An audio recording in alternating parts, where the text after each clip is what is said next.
February 23rd, 2015, we're kicking it off for the trial kickoff. Coalition members here from across the country. This case is important for the patients that need it, but it could also set the template for what legalization will look like for everybody else as well. This is a coalition in effect, a collective national unity that has raised over $250,000. We're happy to be here today, and onward we grow.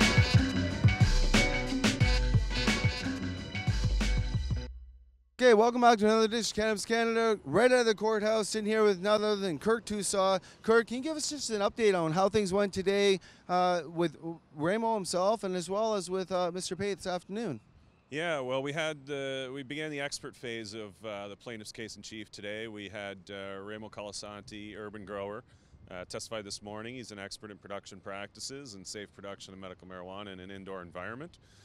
He testified to essentially how you can use a bloom box, or you can construct a medical cannabis garden in your home or outbuilding or wherever you want to, really, and do it safely, effectively, and efficiently with no discharges into the surrounding environment.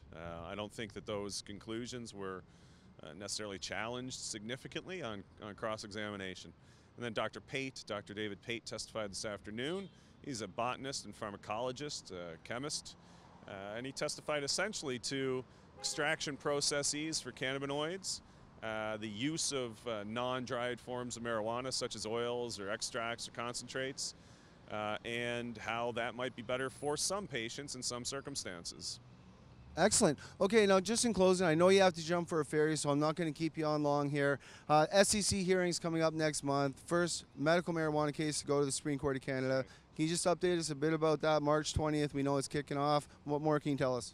Well, our factum our response factum to the Crown's appeal was filed today, as a matter of fact, served on the Crown and by our Ottawa agents. So the case is in front of the Supreme Court of Canada. There's been about 5 interveners that have been granted the right to intervene: BC Civil Liberties Association, Canadian Civil Liberties Association, Cannabis, the Ontario Criminal Defence Lawyers Association, and one other that I'm probably going to not think of standing here right now.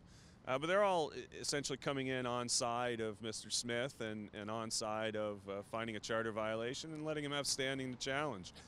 Should be able to post that factum on my website, ToussawLaw.ca, coming up in the next day or so, as soon as we have it electronic.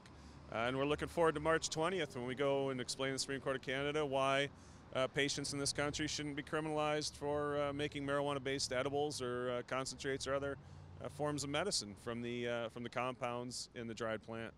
Fabulous. Well, Kirk, jump on your ferry. I know you got to go. Thanks for coming on the show. Stay tuned for more legal updates.